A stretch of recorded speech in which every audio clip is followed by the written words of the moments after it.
Il existe une règle d'or presque incontournable qui guide la grande majorité des choix artistiques dans le jeu vidéo. C'est la clé de voûte du game design, l'une des premières préoccupations des artistes sonores ou visuels, et il y a plein de gens, essentiels, dont le métier est de veiller à ce qu'elle soit suivie. Sans ce principe, les jeux ne seraient jamais devenus aussi populaires, vastes, accessibles et touchants qu'aujourd'hui. Mais il est aussi la raison pour laquelle beaucoup d'entre eux se ressemblent. Et c'est en son nom que chaque jour, des idées brillantes sont mises de côté pour être remplacées par des choses qu'on a déjà vues 100 fois. Cette règle est très simple. Il faut que les gens comprennent le jeu. Coûte que coûte. D'ailleurs, si on veut qu'ils continuent de jouer, il faut qu'ils comprennent vite. Pour ça, on doit leur présenter quelque chose que tout le monde sait déjà faire. De préférence donc, quelque chose qu'on a déjà vu 100 fois. Or, la forme la plus fréquente du jeu, c'est l'opposition. On se lance un défi et on voit qui s'en sort le mieux. C'est comme ça que fonctionnent le sport, les échecs, les battles de danse, de rap, de YouTube Poop et la baston. Dans les jeux vidéo, c'est cette activité qui est devenue dominante pour plusieurs raisons. D'abord, c'est la plus facile à habiller narrativement. Une guerre par-ci, une rivalité par-là, un tournoi d'arts martiaux et le tour est joué. C'est aussi la plus facile à faire comprendre. Tu vois ton perso, tu vois un autre perso en face qui veut taper ton perso, pas besoin d'en dire plus. Tu sais quoi faire et tu sais pourquoi tu veux le faire. Enfin, c'est l'activité qui donne le plus simple et le plus immédiat sentiment de pouvoir. Pour toutes ces raisons, beaucoup de genres populaires du jeu vidéo, et beaucoup de ces tropes les mieux connus du public se sont développés autour de l'opposition et de la violence. Taper des trucs, tirer sur des trucs, conquérir des trucs. Et parce qu'apprendre c'est compliqué, une fois qu'une convention est installée, on s'en sert. C'est vrai pour la peinture, le cinéma, la musique, et c'est aussi vrai pour les jeux, d'autant plus qu'ils demandent beaucoup d'investissement à leur public. Découvrir une mécanique complètement nouvelle, c'est long, c'est difficile, c'est frustrant. Forcément, on préfère revenir vers ce qu'on connaît déjà, vers ce qui nous fera plaisir tout de suite. Comme on l'a vu, ce sera souvent taper sur des trucs, tirer sur des trucs ou conquérir des trucs. Mais bien sûr, au bout d'un moment, ça devient répétitif. Et on commence à vouloir essayer autre chose.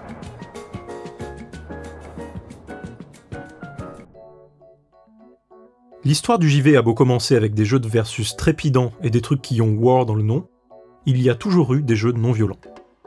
Et même s'ils sont particulièrement demandés aujourd'hui, notamment avec l'apparition du label Wholesome Games, ils n'ont jamais vraiment eu de mal à trouver leur public.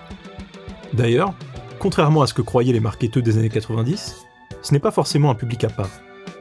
C'est juste l'humeur du moment qui décide si aujourd'hui on fera plutôt du rangement dans Unpacking ou du meurtre dans Valorant. Souvenez-vous de ce grand moment d'histoire qu'a été la sortie, le même jour, d'Animal Crossing New Horizons et de Doom Eternal. Internet a tout de suite décidé d'interpréter cette coïncidence comme un signe, et de traiter ces deux univers comme s'ils n'en formaient qu'un seul. Ça, c'est ce qui se passe dans nos cœurs. Ils sont éternellement partagés entre deux grandes passions, les jeux où on tue des trucs, et les jeux où on prend soin de trucs. En vérité, le plus souvent, dans un même jeu, on va un peu tuer, un peu prendre soin. Ou alors on va prendre soin de certains persos, pendant qu'on en tue d'autres. On peut même tabasser une bestiole pour pouvoir en prendre soin ensuite, ce qui, avec le recul, n'est vraiment pas très sympa. Visiblement, c'est le bordel dans nos têtes. C'est comme si face à cette liberté que la fiction nous offre, on était incapable de choisir. On se rêve tantôt en berger du Larzac, tantôt en gendarme mobile du Larzac. On veut utiliser notre pouvoir pour élever des petits chiens, bien sûr, mais aussi pour enfermer des Sims dans la piscine. Personne n'a attendu l'époque des Wholesome Games pour mettre le doigt sur ce paradoxe. Plusieurs jeux ont choisi très tôt de se poser franchement la question et de la poser à la personne qui tient la manette. Qui veux-tu être ? Est-ce que tu vas sauver le monde, devenir plombier, ou tout niquer dans Paname ? Et cette première question en amène une autre, celle de notre place dans un monde de fiction. Qu'est-ce que ça implique d'être seul au milieu des PNJ ? Le personnage jouable est-il forcément un héros ? Une déesse ? Et comment agissent vraiment une déesse ou un héros ? Aujourd'hui, on s'empare de toutes ces questions avec deux jeux très spéciaux qui les ont explorés en leur temps. L'un a été bricolé par une équipe d'anciens employés de Square, et il est généralement considéré comme le tout premier anti-RPG. L'autre est l'ultime jeu d'un développeur qui s'était promis de n'en créer que 3, et qui, après avoir imaginé l'un des premiers jeux sans but, a eu l'idée de développer un God Game sans dieu.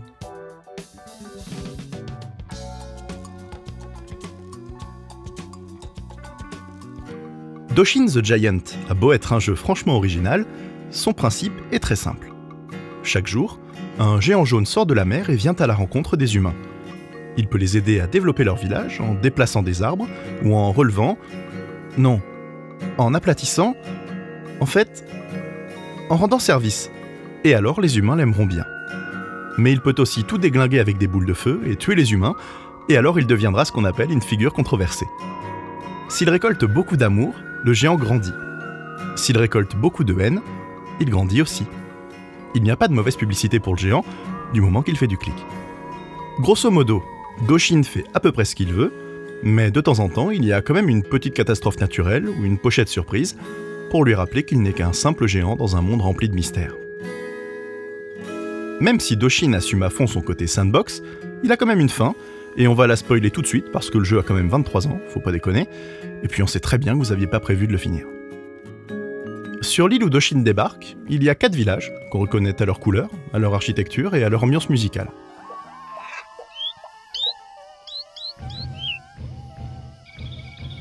Chaque village, une fois devenu assez prospère, construit un monument unique.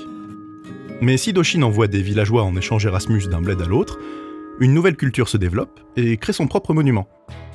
Il y en a 16 en tout, et le dernier va vous surprendre. D'abord parce que c'est la foutue tour de Babel, ensuite parce que sa construction entraîne tout simplement l'apocalypse. Doshin meurt noyé en essayant de sauver Noël, puis il devient une île, sur laquelle se rassemblent les derniers survivants de l'humanité pour construire une fusée et aller dans l'espace faire on ne sait quoi. Ok, pour être tout à fait honnête, la partie avec la fusée n'apparaît pas dans la version originale. C'est l'une des nouveautés apportées par le portage GameCube qui, il faut le dire, est de loin la version la plus répandue. Et c'est sur cette version-là qu'on se base dans cette vidéo.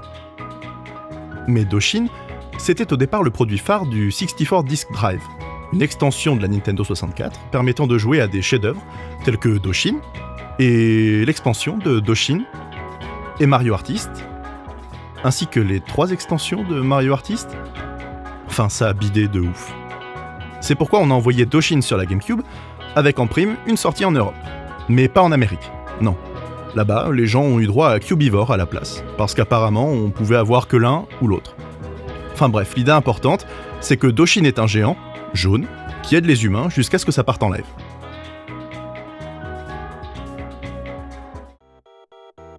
Si vous trouvez que les aventures de Doshin sont pas claires, accrochez-vous à vos slips parce qu'à partir de maintenant ce sera délibérément imbitable.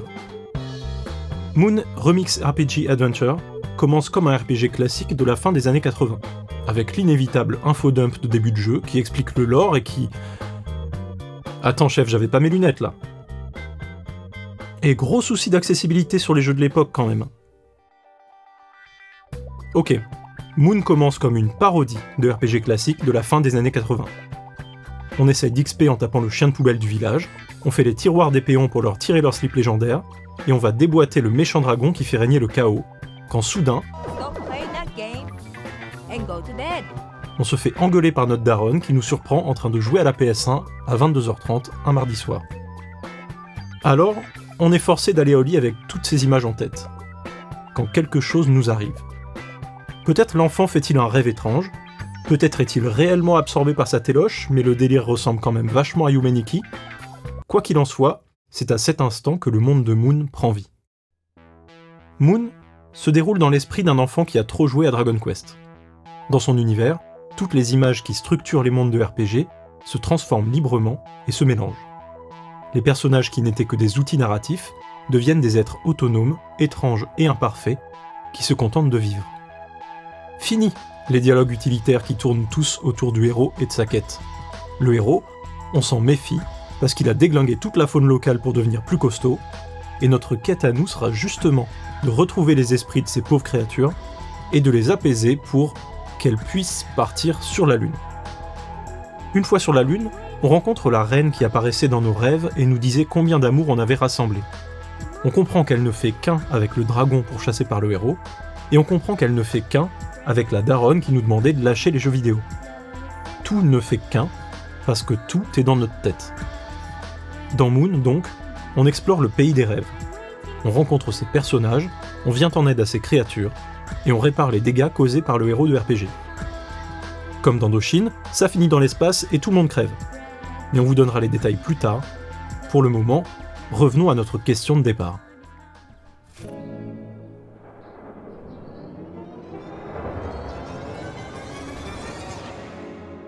Qui veut-on être dans un monde imaginaire ? L'intérêt de notre imaginaire, c'est la liberté qu'on y éprouve. On ne ressent pas les frontières de cet espace parce qu'elles sont, justement, une absence. Elles sont tout ce qu'on est encore incapable d'imaginer. Quand on découvre une fiction, notre petit monde en rencontre un autre. Pour quelque temps, on va accepter de suivre les règles de ce monde-là et, en échange, il va ouvrir tout un tas de portes et installer tout un tas d'images dans le nôtre.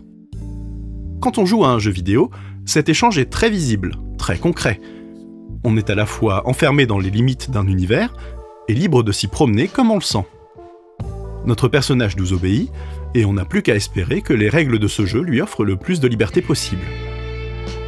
Souvent, dans un jeu vidéo, notre personnage est héroïque. On peut plus ou moins choisir comment on sauve le monde et ce qu'on fait d'autre entre-temps, mais on est quand même là pour ça, et cette mission définit qui on est. Un héros, une héroïne, l'élu des dieux ou un truc dans le genre. Évidemment, ça limite énormément notre liberté et notre imagination. Mais il y a d'autres façons de faire. Un jeu peut choisir de ne pas nous filer de personnage du tout, c'est souvent le cas pour la stratégie ou les puzzles, où il peut nous proposer un autre modèle de personnage différent du héros. Par exemple, l'anti-héros. Et la particularité de Moon et de Doshin, c'est qu'ils font cohabiter les deux.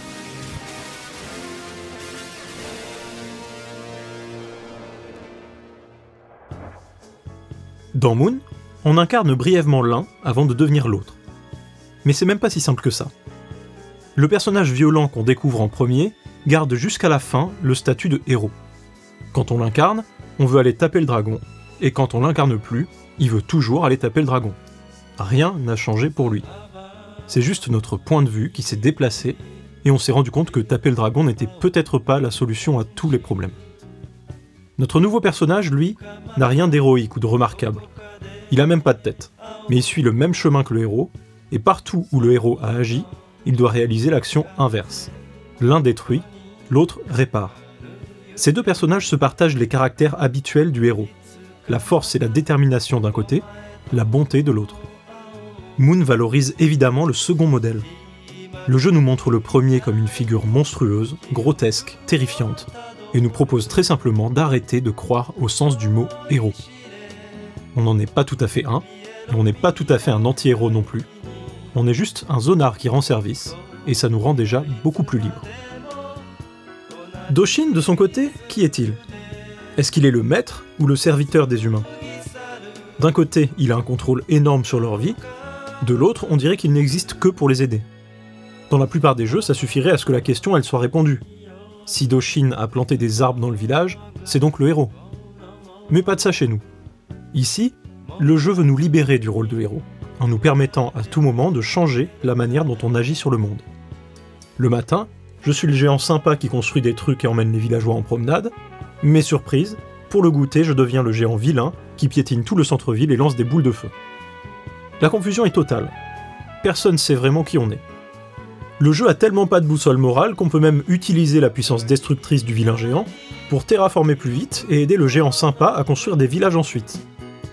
L'inverse, c'est plus compliqué, parce que le vilain géant n'a pas de projet particulier. À la limite, on peut faire grossir les villages pour qu'il ait plus de trucs à déglinguer, mais ça va pas plus loin que ça. La fin du jeu a beau être tragique, on ne peut la voir qu'en faisant des trucs de gentils.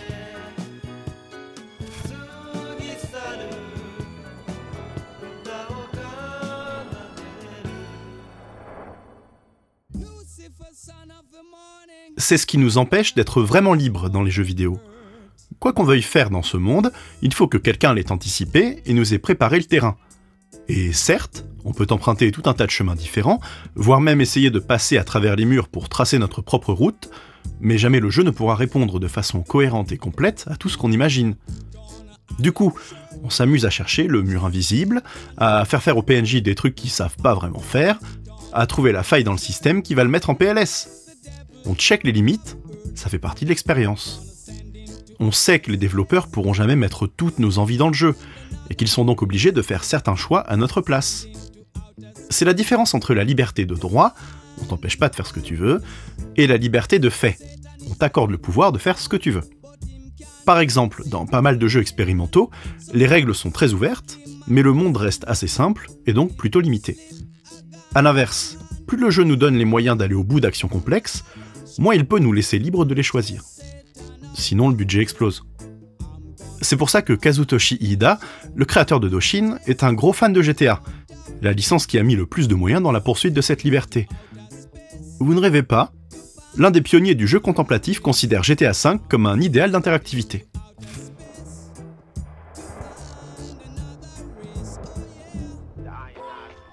Doshin n'avait pas le budget de GTA, et Moon non plus.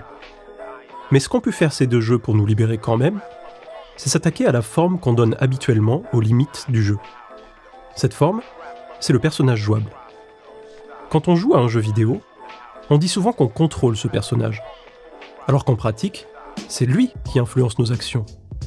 Il définit ce qu'on peut faire, ce qu'on ne peut pas faire, et surtout ce qu'on doit faire. C'est ce que démontre le passage parodique au début de Moon. Même le nom qu'on a choisi en début de partie ne sera vraiment utilisé que dans le rêve. Pour l'instant, on nous appelle simplement héros. Parce que quand on en est un, on n'est que ça. Et le héros ne connaît que le langage de la violence. Alors on tape. Le héros a une mission importante, alors on marche droit. Notre chemin sera toujours celui qui a été tracé à l'avance pour lui. C'est pour ça que les jeux utilisent à tout va les ressorts narratifs de la prophétie, de la destinée ou de l'élu des dieux. Alors certes, la prophétie magique, on peut la réaliser plus ou moins efficacement. On peut déambuler quelques heures avant de valider la quête, ou passer une semaine sur le mini-jeu de pêche avant de lancer le combat. Mais on n'aura fait que retarder notre avancée sur une ligne droite qui mène d'un point à un autre, du début à la fin. Ça, c'est quand le personnage est un héros, le moteur de l'histoire, le centre du monde, l'incarnation unique et objective du bien commun. Mais qu'est-ce qui se passe quand il est autre chose ?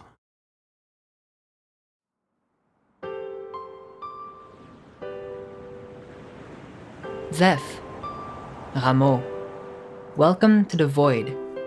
I am the Mara of Ganger, your guiding hand in the dark for this video. You've just completed your first chapter in this oh-so-long journey, the hero as a prison. Seeing through the hero's eyes, after all, is all but an illusion of objectivity. To not be that hero, that's to accept the fact that you're that little guy amongst many others out there.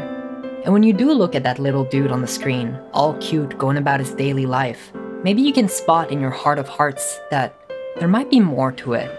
Because whether you're from the tropical islands of Doshin, or the stereotypically comfy JRPG towns of Moon, one thing's clear. These worlds are diverse places, their inhabitants kind, even when they're not so.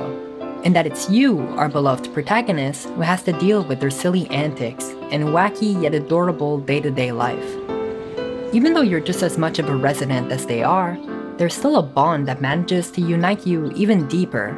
Said bond that both games love to use as much as play with. Hero, villain, involved resident, or distant observer. These are the questions both games constantly ask of you. Because in truth, maybe you're a little bit of both, right? The benevolent kindness you offer to Moon's NPCs, the fact that you take time to listen to their daily problems, and the way you interact with said world, contrast not only with the world of Doshin and all of its misunderstood villagers, but also itself. Because in the mysterious depths of those two games, ever so enticing, you serve as the link between multiple entities, and it's up to you to decide how that link is created, how it's interpreted, how it's maintained. Being this free, anonymous character, one devoid of a face that plays pretend while being another, or to be that godlike giant, not so wrathful, who tends to take naps with the homies all over the mountains. Those two faces, per se, gives you the opportunity to see the world through the eyes of not another, but others. All that's left is to carefully look at the game, their respective NPCs, but also to look at us, ourselves, both inside and outside. Now please go on. Let us meet again in another chapter.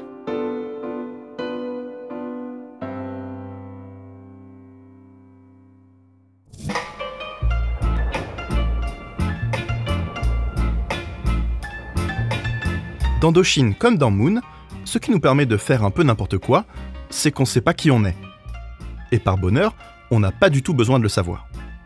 Doshin, c'est juste un géant jaune, et il est même pas si grand que ça. Dans Moon, c'est encore mieux parce qu'on est vraiment rien du tout. Invisible. Une seule personne finit par nous calculer quand même, et c'est une petite mamie, adorable, qui vit dans les bois et qui est aveugle. Quand elle nous prend pour son petit enfant disparu, elle nous adopte, et on se retrouve à porter l'identité de ce gamin dont on ne sait rien. Le point commun de Doshin et du perso de Moon, c'est qu'il n'existe qu'à travers le regard des autres. Doshin passe pour un dieu parce que les villageois le voient comme ça. Pourtant, le narrateur Sodoru nous laisse tout de suite savoir que c'est de la connerie. Et on peut vous dire qu'il s'y connaît en spiritualité parce qu'il est ni plus ni moins que l'esprit de l'île sur laquelle on marche. De la même manière, le gourou New Age dans Moon nous assure que le héros, c'est tout simplement Dieu. Mais il est un peu tout seul dans son délire. Et en fait, chaque habitant se fera sa propre opinion. Pour notre personnage, c'est pareil. Personne ne sait vraiment qui c'est. Certes, Mamie nous a donné un petit nom et un relooking, mais les gens n'y croient pas 2 secondes. Et on aura plusieurs fois cette même conversation awkward en mode « Ah, mais je te connais, t'es le petit Bob !» Non, attends, c'est pas possible. Le petit Bob, il est mort l'année dernière. T'es qui en fait ? Et à partir de là, ils devront se faire leur propre idée. Notre personnage ne peut rien dire sur lui-même. Ce sont les autres qui vont guesser à tour de rôle. Et ce que les persos verront ne dira pas grand-chose de nous parce qu'au fond, on reste juste un courant d'air avec un bonnet. Par contre, ça nous fera un bon sujet pour entamer la discussion et voir tout de suite à qui on parle. En fait, ce personnage vide qu'on emmène en voyage, il ne sert qu'à rencontrer et à découvrir tous les autres. De même, Doshin est tout entier tourné vers les humains et leurs différentes cultures. Il est un regard qu'on promène sur eux. Au premier coup d'œil, Doshin a l'air d'un god game comme les autres. Mais si on le compare à un vrai god game comme les autres, on s'aperçoit qu'un petit détail très important les sépare. Prenez Black and White, sorti en 2001 et dirigé par Peter Molineux. Il y a des tribus qui vivent sur des îles et elles construisent des monuments pendant qu'un géant mi-figue mi-raisin leur rend des services et leur fait des misères. Ça vous rappelle quelque chose ? Moi pas, parce que le but principal dans Black and White est de gagner le respect des humains pour qu'ils deviennent nos fidèles. Et cette simple différence change toute l'orientation du jeu. Les humains ne sont pas au cœur de l'expérience, ils sont un moyen pour nous de devenir plus influents. Dans Doshin, cette influence n'est même pas mesurée, parce qu'au début de chaque journée, on revient à notre taille d'origine, comme si les événements de la veille n'avaient rien changé pour nous. Et c'est tant mieux, en fait, parce qu'autant au départ, grandir permet de jouer plus vite, autant passer un certain seuil, ça devient ingérable. Un géant qui grandirait sans cesse ne pourrait bientôt plus aider les humains du tout. On pourrait même pas le voir en entier sans tous les perdre de vue. C'est pourquoi monter en puissance, sur le long terme, ça nous intéresse pas. Et c'est pourquoi Doshin revient chaque jour au même point. Le temps ne passe pas pour lui. Seuls les humains changent, progressent, et c'est tout ce qui compte. C'est le géant qui est un moyen pour nous de les voir grandir, et non l'inverse. Doshin, comme le perso de Moon, c'est juste un zonard qui débarque tous les jours pour voir ce qui se passe, et ça suffit à changer notre manière de voir le jeu.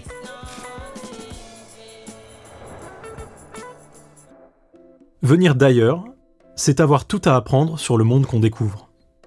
Si beaucoup de fictions sont racontées à travers le regard d'un personnage étranger sorti de nulle part, c'est parce que ce point de vue nous force à faire attention aux détails, y compris à ceux qu'on ne remarque pas quand on joue à domicile. Le personnage étranger se trouve dans la même position que la personne qui commence à jouer, à lire ou à regarder une fiction, et qui ne connaît encore rien de son univers. Ce qui est dommage dans le jeu vidéo, c'est que cet outsider devient presque toujours personnage principal. Comme si ce monde inconnu n'existait que pour attendre sa venue, et avait besoin d'être sauvé. Gros mindset de colon évangélisateur en vérité. Ce n'est pas le cas dans Moon. Le monde fait sa vie, et il n'est pas tourné vers nous. Certains de ses habitants espéraient la venue du héros, mais ils seront bien déçus. De notre côté, on ne discute avec eux que d'égal à égal, voire même on se fait bolosser. Et pourtant, si on réfléchit 2 minutes, on se souvient que toute cette histoire se passe dans notre tête. Comment est-ce qu'on peut être un no-name dans notre propre esprit ? Comment on peut être étranger à ce monde si on l'a fabriqué ? c'est la plus belle réussite de Moon. Créer un environnement très familier, mais absolument étrange, qu'on est sûr d'avoir déjà vu quelque part, mais qu'on ne connaît pas du tout. C'est une élégante image du rêve et de l'imagination. On fabrique nos rêves nous-mêmes, à partir des exacts matériaux qui font notre identité, mais ils nous surprennent quand même. Ils nous surprennent en fait d'autant plus qu'ils jouent avec le peu de repères qu'on a dans la vie et en font à peu près n'importe quoi.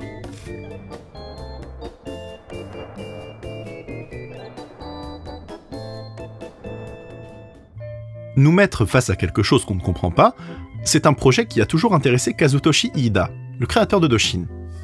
En 1995, il nous avait déjà fait le coup avec Aquanauts Holiday, qui avait fait date comme l'un des premiers jeux sans but. Pour commencer, c'était un simulateur de plongée sous-marine. Mais en plus, on n'y incarnait pas n'importe quel océanographe. C'était un océanographe en vacances, libéré de tout objectif autre que de chiller en regardant les poissons. Le jeu a connu un certain succès parce qu'il est arrivé à superposer parfaitement deux vertiges. Celui que nous inspire l'inexplicable et spectaculaire monde sous-marin, et celui qu'on ressent devant une trop grande liberté. Par exemple, devant un jeu qui nous laisse seuls à bord, sans quête, sans but et sans repère. On parlait tout à l'heure de la règle d'or du game design, qui est de tout faire pour rendre le jeu compréhensible, notamment en utilisant des codes préétablis. Cette règle, Iida, comme les développeurs de Moon, a décidé de jouer avec. Il a au contraire cherché à nous mettre face à quelque chose de suffisamment inconnu pour susciter notre curiosité. Et dans ces cas-là, c'est petit à petit, en essayant des trucs pour voir comment le jeu réagit, qu'on apprend à communiquer avec lui. Comme s'il était un être à part, et non une machine conçue pour nous divertir.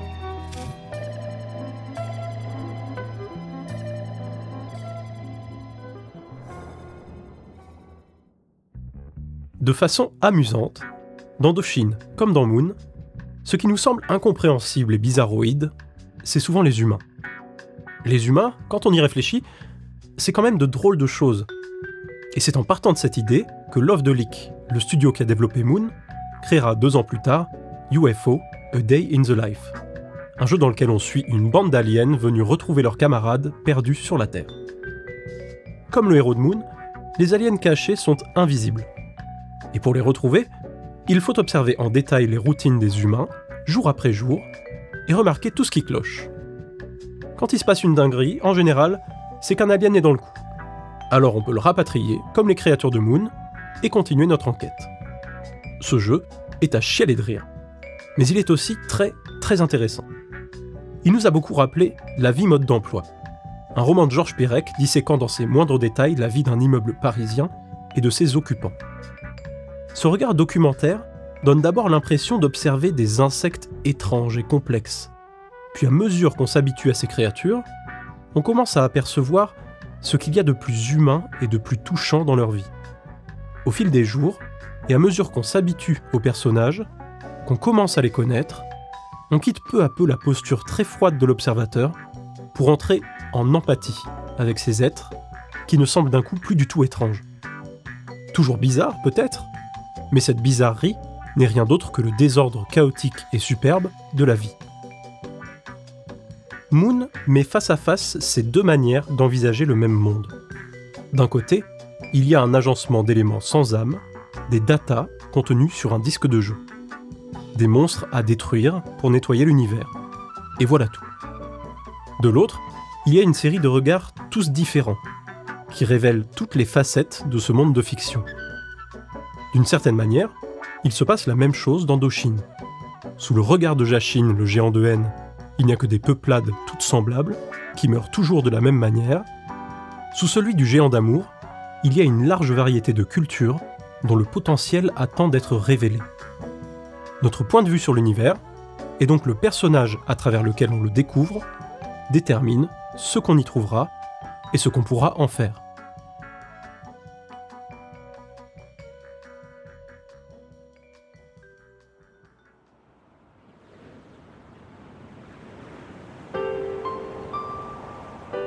Zeph, Rameau. In this world of discovery remains a certain sense of mystery, of charm. Because after all, knowing that we don't know everything is part of what makes us human. And in turn, it's also part of what makes us want to know more. What's always impressed me about the video game medium, in all of its strange nooks and crannies, it's that same sense of discovery. It's heartwarming to know that maybe somewhere out there, there's a hidden zone, an item, or a quest I missed. It's something that keeps repeat playthroughs interesting for sure, but most importantly, it's that little piece of humanity that remains there, in this cold and calculated placement of a world filled to the brim with data and variables. Just like Moon and Doshin comes the words of many other worlds. Whether it be Yume Nikki or LSD Dream Emulator, there's a certain sense of beauty in this lack of finality. Because even though a game is by all means a quote-unquote finished product, locked within its own technical boundaries, save for the unfortunate DLC here and there, there's always room for mystery. Especially when you come from a world that has an affinity for all that is bizarre, obscure, or even more so absurd. Things that make you look in awe and that sort of childlike wonder resonating in your heart. That very same feeling that's haunted you since Earthbound, since Ocarina of Time, since the last time you stepped into a virtual world crafted specifically for your very own amusement, and that you really took the time to ask yourself, what could possibly be out there, waiting for me, on that street, in that corner, behind the beaten path? These worlds are magical, in that despite their state of technical finality, of completion, you can still imagine and daydream about all sorts of stuff. Maybe that guy over there piqued your interest with a strange line of dialogue. Maybe this village is slightly different from the last one. Anything that keeps you coming back, exploring once more a world waiting to be discovered, and mysteries that beg to be found. It's a feeling of freedom like nothing else.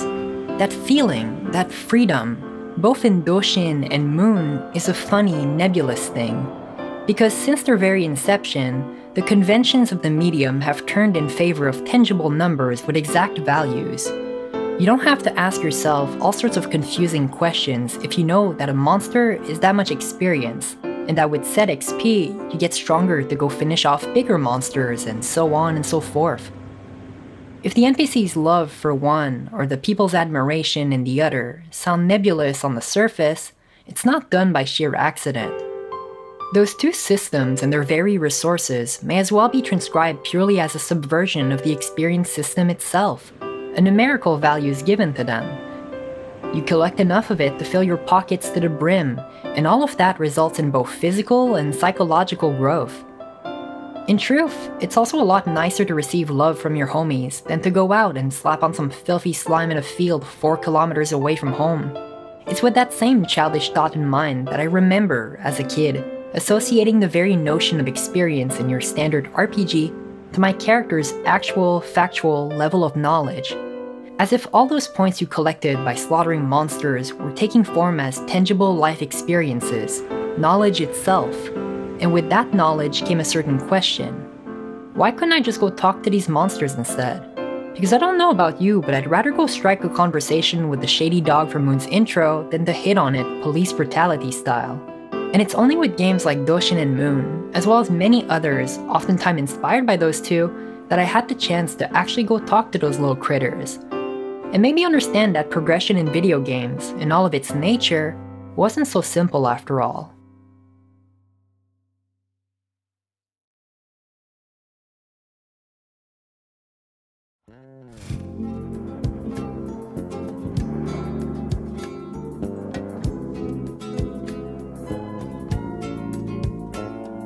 On parlait tout à l'heure de liberté, et on soulignait qu'on n'était pas libre de fait si on n'avait pas la capacité de réaliser nos désirs. On a vu que Moon et Doshin cherchaient à nous donner plus de liberté que le jeu vidéo moyen, mais est-ce qu'ils nous donnent aussi plus de pouvoir ? Dans un jeu vidéo, bien souvent, on monte en puissance petit à petit, et à chaque nouvelle capacité, il faut la gagner. Alors, avant de se demander quel pouvoir Moon et Doshin nous donnent, on va se demander comment et à quelles conditions ils le font.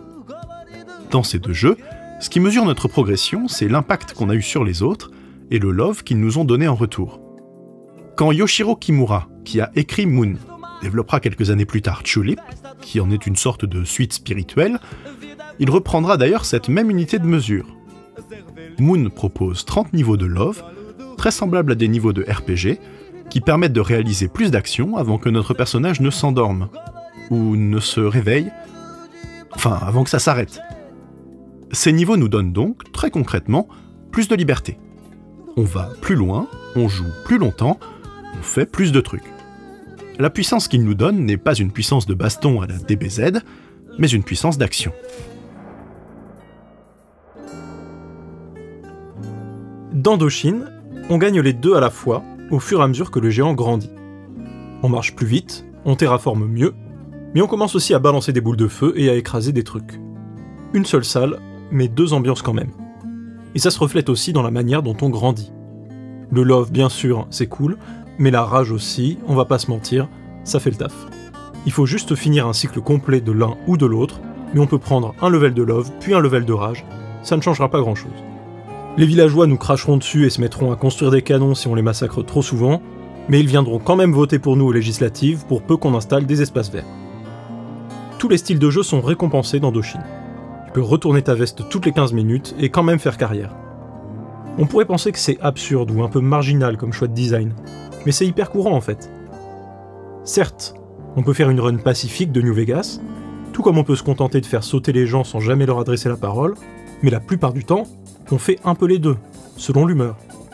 On aplatine toutes les quêtes de notre bled favori comme si le jeu c'était Adibou, puis voilà qu'on rase la région d'à côté, simplement parce qu'un tocard nous a mal parlé, ou parce que le perso qu'on essayait de sauver s'est mis à nous canarder pour aucune raison. Au passage, les gens ont tendance à nous chier une pendule parce que Doshin est techniquement éclaté au sol.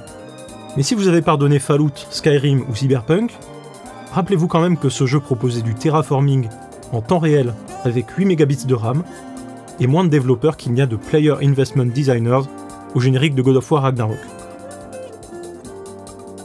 Bref, récompenser à la fois nos actions constructives et nos actions moins constructives, c'est sacrifier un petit bout de cohérence pour nous donner en échange une liberté moins fake. C'est vraiment autre chose que de nous filer un gun pour nous engueuler ensuite parce qu'on s'en est servi. Et c'est ce genre de liberté que Kazutoshi Hida voulait nous offrir. Après ses deux premiers jeux un peu artsy sur PlayStation, le mec bossait maintenant avec Nintendo. Et le style de design de Miyamoto, producteur sur Doshin, l'intéressait beaucoup. Dans cette optique, il s'est demandé qu'est-ce qu'ils font les enfants quand on leur file n'importe quel type de jouet. Qu'est-ce qu'ils veulent? Qu'est-ce qu'ils font si on les laisse complètement libres? La réponse est très simple, ils fabriquent des trucs, élaborent des univers, conçoivent des mises en scène, puis ils explosent tout avec des boules de feu. C'est scientifique.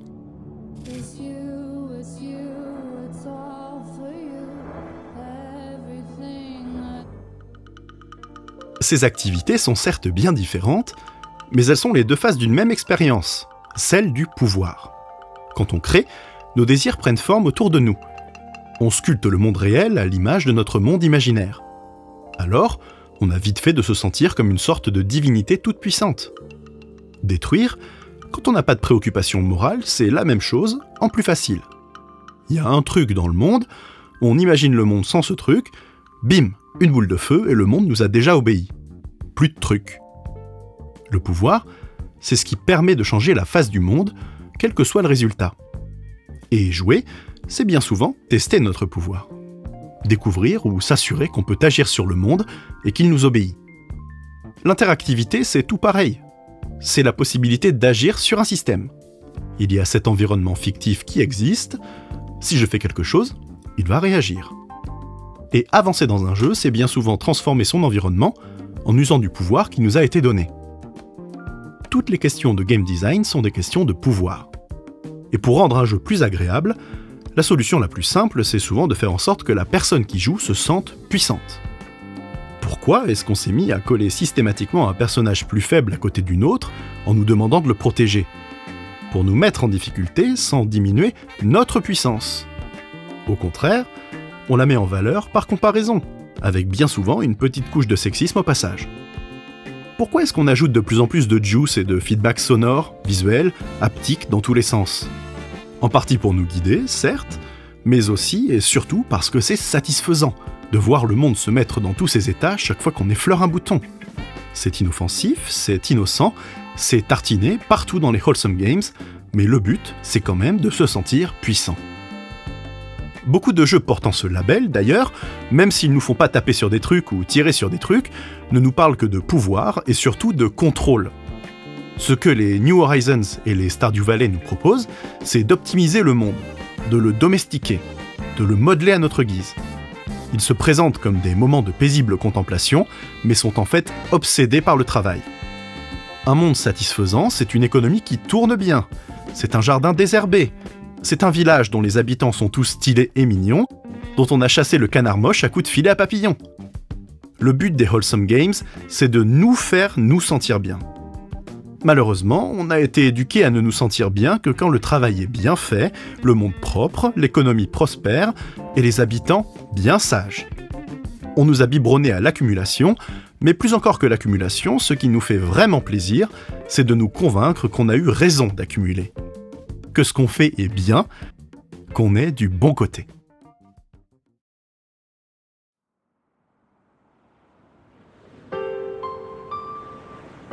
Zeph, Rameau.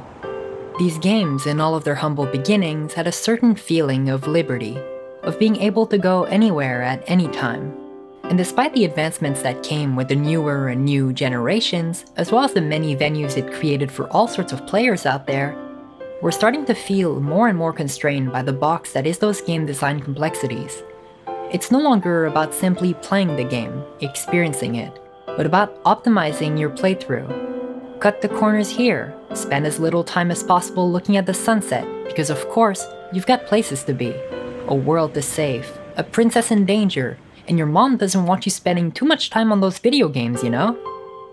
Given the opportunity, players will always find a way to optimize play, to optimize love. By giving people so many options, the freedom of before quickly becomes a shell of its former self, an illusion created by a direction that the video game industry facilitates well. The idea that a game isn't over till you've seen it all.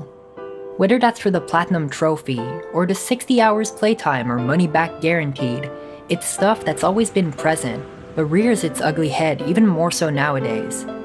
You need all the treasures, every unlockables, the perfect team composition. The game quickly becomes an insurmountable task list, and the fun eventually becomes essentially drained, leaving in its wake nothing but number crunching and a sweaty brow. And truly, no one's to blame but our own human experience. Recommending titles to friends devolves into this sort of balancing act, only to eventually see them waltz in happily into a game like Moon, guide in hand, with the intention of 100%ing it in huge quotation marks. To a game like that, I've always felt that it's something you take one step at a time, one day at a time even, an experience you discover here or there, little by little with the same stylish sensibilities and curiosity as that of an overly curious child that's stuck in your heart.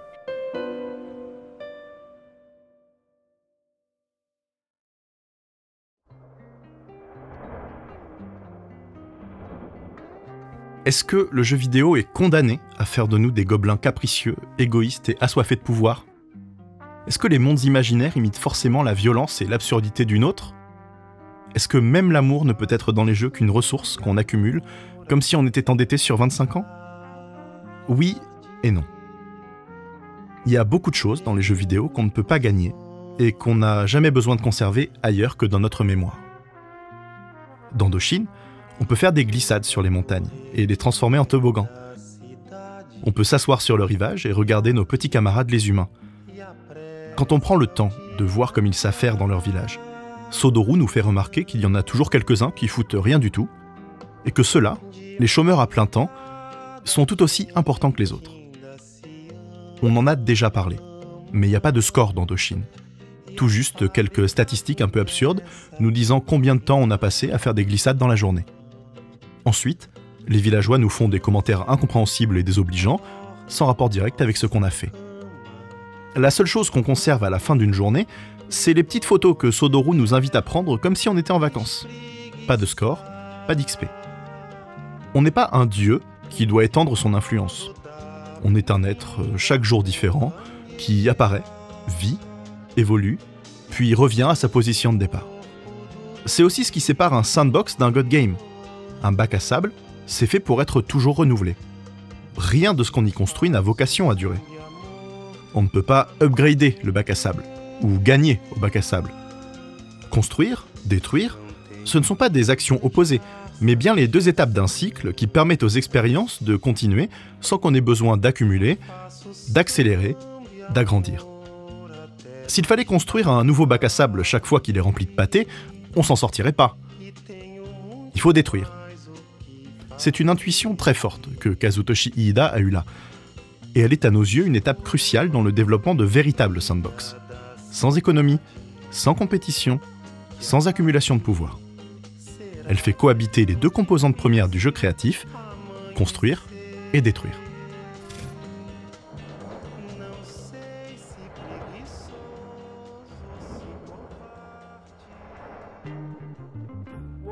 Le moment est venu. Si vous êtes arrivé jusque-là, alors vous avez le droit de savoir.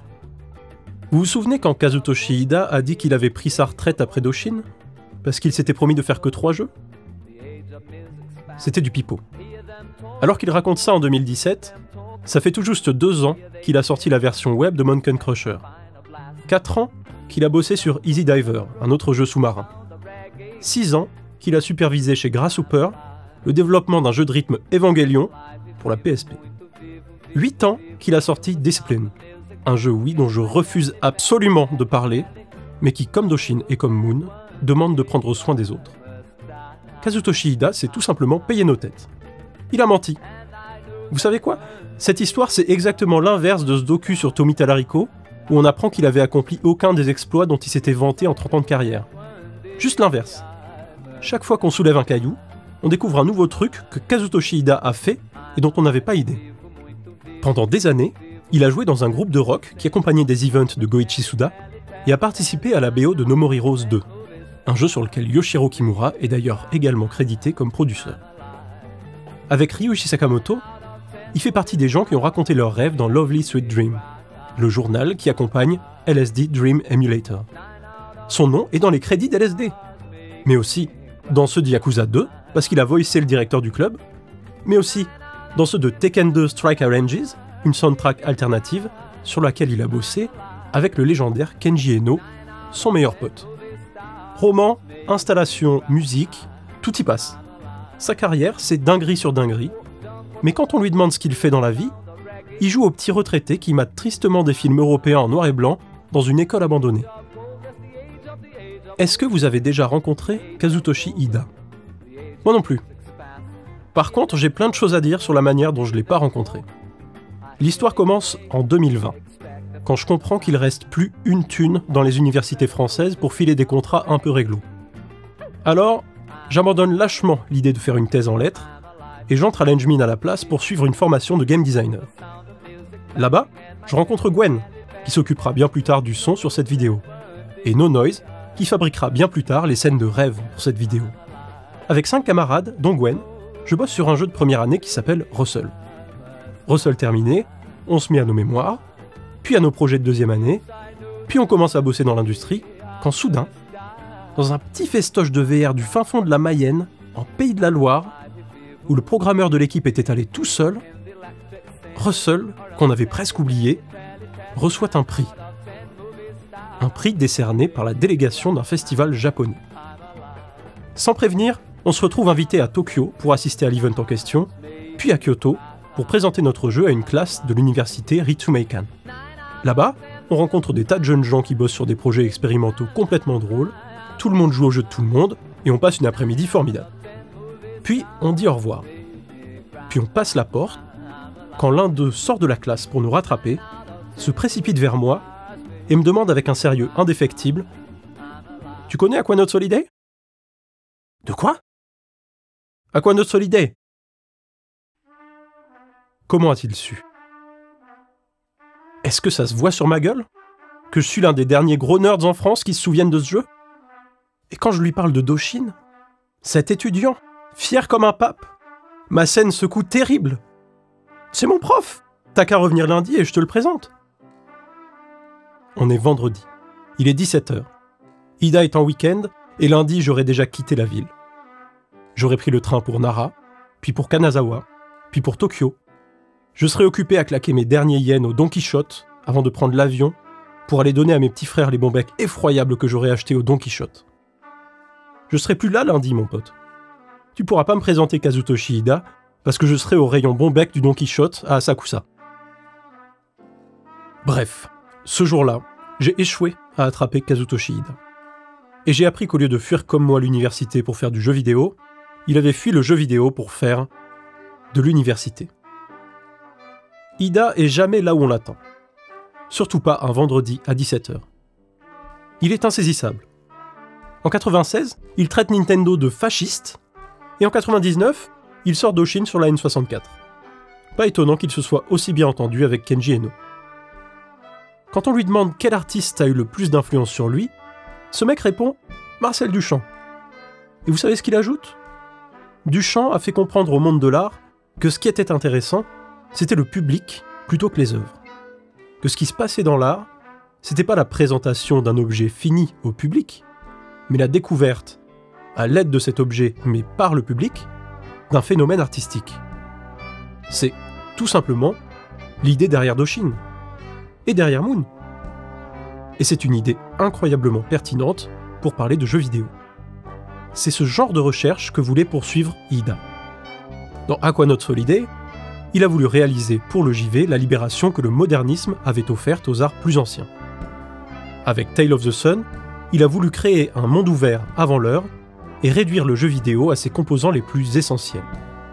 Avec Doshin, ce jeu libéré et simplifié, il a voulu en faire un véritable terrain d'expérimentation, pour mettre le public au cœur du délire. Si vous jetez un œil au livret, vous verrez qu'il ne vous dit que ça. Promenez-vous. Observez. Faites comme bon vous semble. Vous êtes, enfin, libre.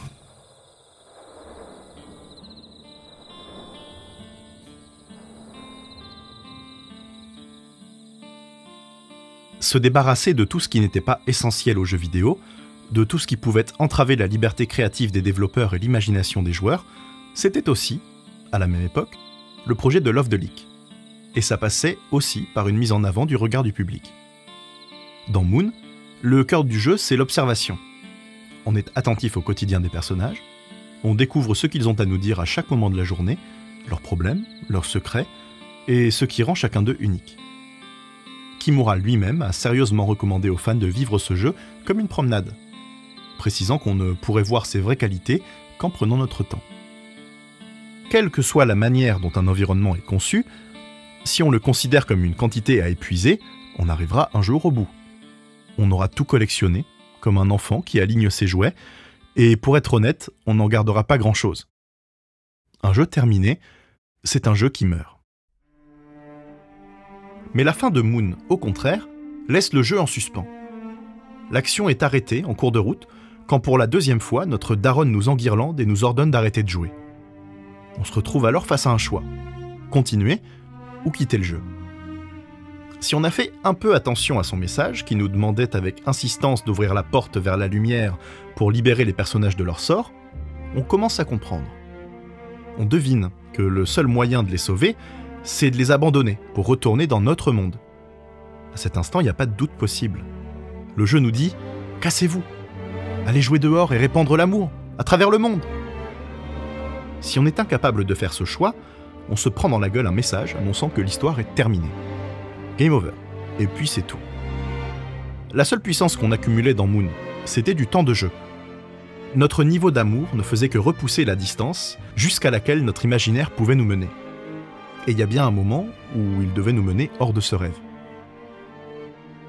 Il existe une fin alternative à Moon, qui n'a jamais été utilisée, mais que les fans ont retrouvée dans les fichiers du jeu.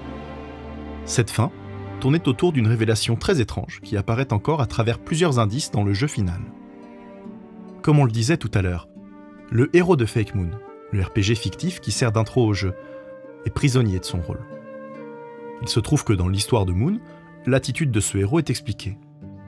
Ce personnage était à l'origine un citoyen comme les autres, mais il a été touché par un objet magique, et depuis, il est l'esclave d'une malédiction. L'objet magique en question, on peut le trouver dans Moon. Il suffit de suivre Tao, le chien de notre mamie adoptive. Ce chien que le héros avait frappé, tenté de tuer comme les autres créatures, et qui est le seul compagnon de Granby après la disparition de son petit-fils. Chaque nuit, Tao s'échappe à travers les plaines. Si on part avec lui, on découvre le bois où il a enterré son trésor. C'est une flèche ornée d'une plume blanche. C'est l'objet qui a été utilisé pour désigner un citoyen et le changer en héros. Et si ce chien la possède, c'est parce que c'est son maître que la flèche a touché. Le petit-fils de Granby, cet enfant qu'elle croyait mort et qu'on a remplacé, ce personnage dont on porte les vêtements depuis toujours, c'est le héros maudit qui a perdu les pédales. Quand on rencontre Granby pour la première fois, et qu'elle nous appelle par le nom qu'on a choisi en début de jeu, on se demande pas pourquoi. On est habitué à ce que les jeux fassent ça. Mais pourtant, nous ne sommes plus dans le RPG, et nous ne sommes pas le héros à qui on avait donné ce nom. Mais Granby nous prend pour son petit-fils, et son petit-fils a disparu pour devenir le héros. Ce prénom, que le héros ne porte même plus, nous l'avions simplement donné à ce petit garçon. Dans la fin alternative qui a été abandonnée, on pouvait voir cet enfant retrouver sa grand-mère et lui dire qu'il avait fait un horrible cauchemar.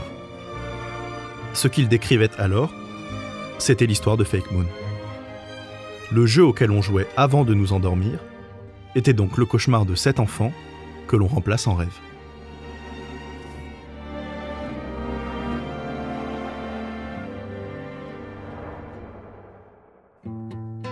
Moon entretient une confusion permanente autour des limites de la fiction et du réel. Il multiplie les mises en abîme, les références, et casse les règles qui permettent habituellement de reconnaître un jeu vidéo. Moon a été créé par des anciens de Square et de Konami, qui avaient notamment bossé sur Romancing Saga, Chrono Trigger et Super Mario RPG. Ces gens connaissaient les RPG de l'époque mieux que quiconque, et ils les aimaient très fort. Mais ils commençaient à prendre conscience des limites qui contraignaient à la fois les personnes qui créaient ces jeux vidéo et celles qui y jouaient. Il fallait faire souffler un vent de liberté sur cet imaginaire. Résultat, dans Fake Moon, on se tape les 3 mêmes boucles musicales de jeux vidéo que d'habitude, tandis que dans le vrai Moon, on peut aller chez le disquaire, choper des singles de funk, de hip-hop, de jungle, d'ambient, de free jazz, de musique expérimentale, de shamisen et de chansons brésiliennes, et se faire notre propre playlist. C'est un exemple de la liberté et de la diversité qu'on trouve dans Moon. Mais évidemment, la libération est plus profonde. Ce jeu tente de débarrasser le RPG de ses idées restreintes et de ses obsessions, et en particulier de celle du pouvoir, qui était jusque-là le cœur du genre. La série Mother avait déjà commencé ce travail, mais avec Moon, la naissance de l'anti-RPG est définitivement actée. Sans Moon, pas d'Undertale. Et de façon amusante, c'est cette influence qui a permis à Moon de quitter le Japon. La traduction de Moon en anglais avait été abandonnée pour des raisons absurdes. Quand Toby Fox est devenu un bon ami de Yoshiro Kimura, il a eu l'occasion de lui dire à quel point ce jeu l'avait influencé et à quel point il aurait aimé pouvoir en faire l'expérience véritablement. Cet intérêt, auquel Kimura ne s'attendait pas, est celui qui lui a donné l'envie de reprendre ce travail de localisation, pour que le monde entier puisse faire l'expérience de Moon et partager cet amour immense.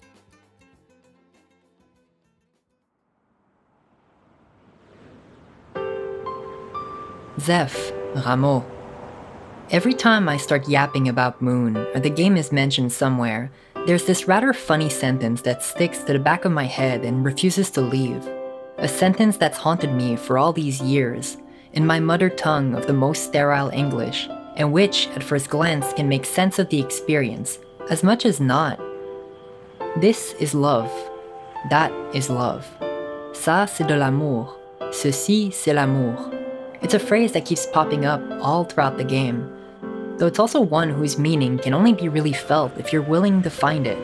Because love, this unit, variable, in computer data, is more than a simple number at the end of an already long stat sheet. It's the connection between the game and yourself, the bonds you form with the NPCs, as charming as they are irritating, the homies who you spend hours talking with, of this and that and what is what. But above anything else, it's a message from the developers themselves. Whether it's Doshin the Giant or Moon Remix RPG Adventure, these games serve as wide open windows to see a little bit of what hides behind their creators. Their priorities, their likes, their dislikes, their tastes, their fear, their inspirations. The human aspect that finds itself nestled deep down in that metallic husk of data. And maybe at the same time, that sort of player-toy relationship that becomes deeper and deeper as you play, maybe that too serves as a love letter. One to the medium of video games, the various coats of paint, the dialogues that make you laugh or cry, sometimes even both. All these conventions and the relationship they entertain with their subversions.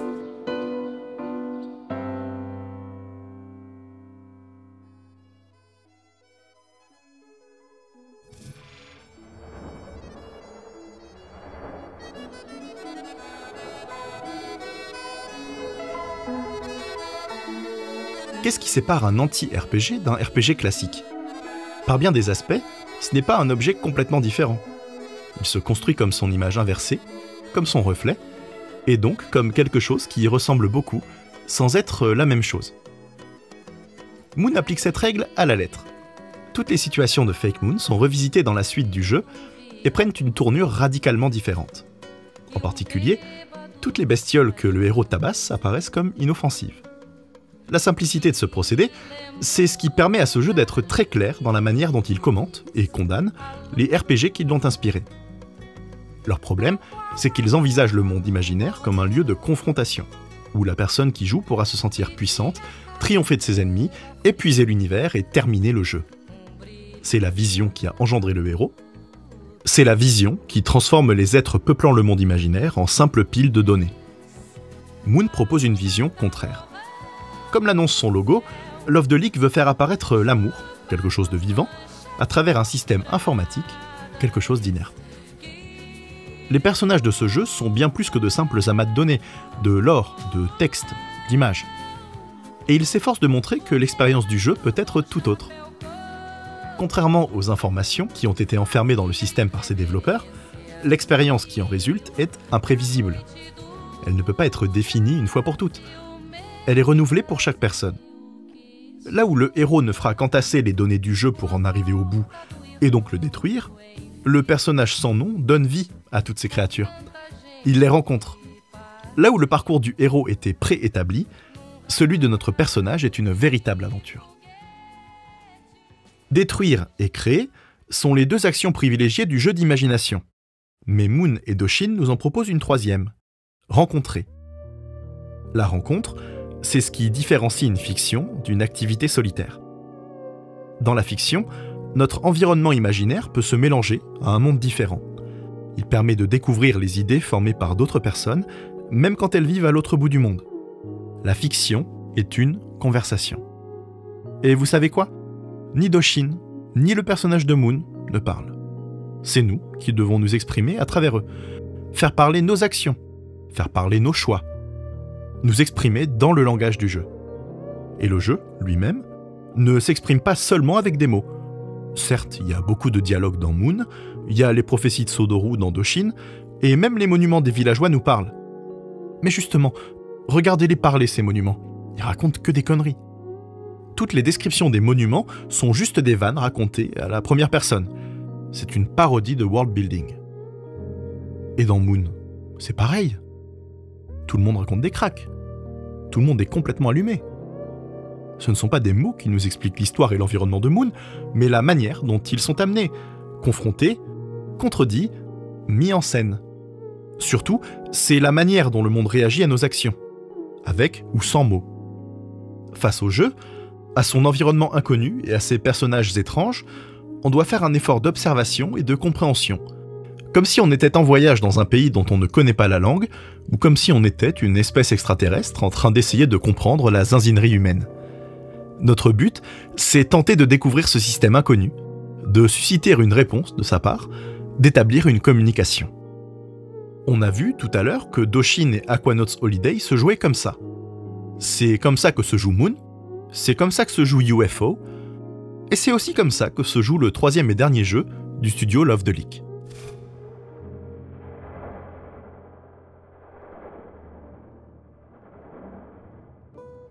Lack of Love est un jeu parfaitement étrange dans lequel on contrôle une toute petite créature luttant pour sa survie. Cette survie dépendra toujours des autres créatures vivant dans le même univers. C'est en observant le fonctionnement de cet univers et de ces créatures qu'on pourra établir avec celle-ci la relation nécessaire pour progresser. Dans ce sport avant l'heure, notre aventure sera celle d'une évolution, nous menant dans une série d'environnements différents où il faudra répéter cette même démarche d'observation, de compréhension et de rencontre. Lack of Love explore une forme de communication extrême parce que vitale, la symbiose. C'est en quelque sorte la même relation qui permettait à Doshin de grandir en même temps que les villages des humains, et au personnage de Moon d'étendre son univers à mesure qu'il prenait soin des créatures qui le peuplaient. En fait, dans beaucoup de jeux vidéo, la relation entre l'expérience et l'environnement de jeu pourrait être considérée en ces termes. L'action de la personne qui joue, c'est celle qui donne vie à l'environnement. Et c'est cet environnement, en retour, qui nourrit l'expérience. Jouer, c'est entretenir une communication permanente avec cet environnement. Et si une partie du dialogue est forcément prévue, une autre est imprévisible. C'est ce qui fait qu'on aime regarder les gens jouer, y compris à des jeux qu'on a déjà terminés. On sait que ce qu'on verra sera différent de notre expérience à nous, et que ce spectacle réaffirmera la nature vivante du jeu. Quand on découvre une fiction, notre imaginaire en rencontre un autre. C'est aussi un peu ce qu'on essaye de faire avec cette émission. Mettre en communication deux univers pour voir ce qu'ils ont à se dire. On prend toujours soin de choisir des œuvres qui explorent à peu près les mêmes sujets, mais ont des visions différentes, de sorte que leur rencontre donne lieu à une discussion la plus surprenante, passionnée et amusante possible.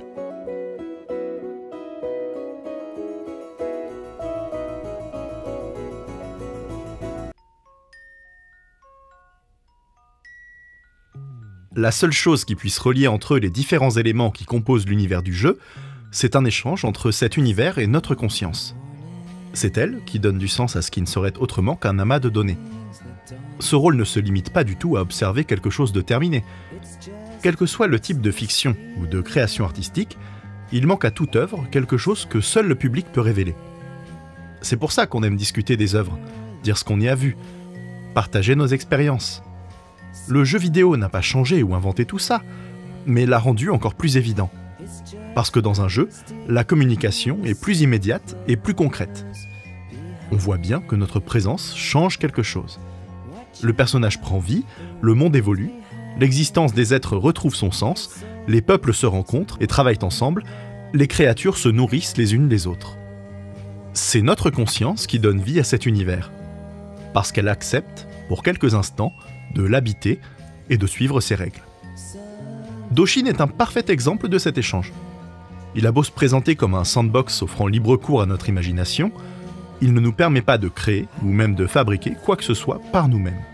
Tout ce qu'on fait, c'est déplacer des trucs. Seule la nature est créatrice, mais quand on connaît ses règles, on peut jouer avec. On sait que si plusieurs arbres sont rassemblés au même endroit, une fleur apparaîtra et pourra servir à la construction d'un monument. On sait qu'un bâtiment ne peut prospérer que s'il est proche d'un arbre, et qu'un arbre se portera mieux s'il est proche de l'eau. Quand un arbre meurt, on sait que l'apparition d'une fleur en fera apparaître un nouveau à la place.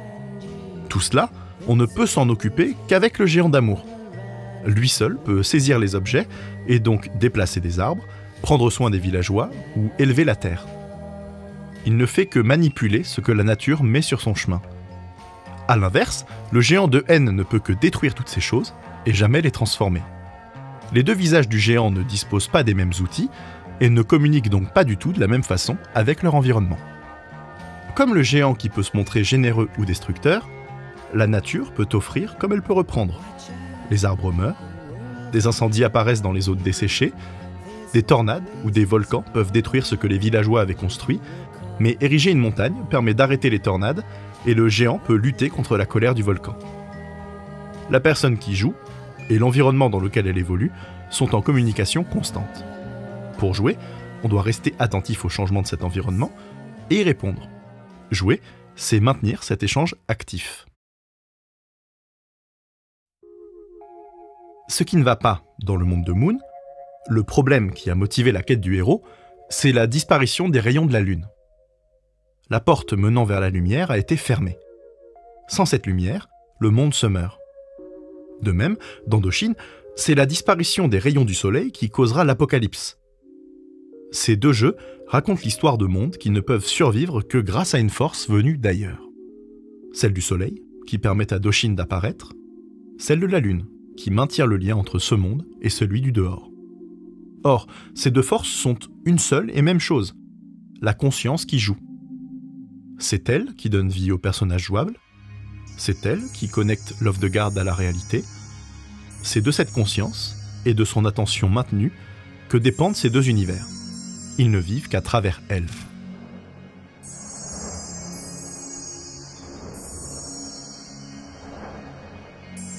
Dans Moon, cet échange entre une conscience et un environnement est directement mis en scène.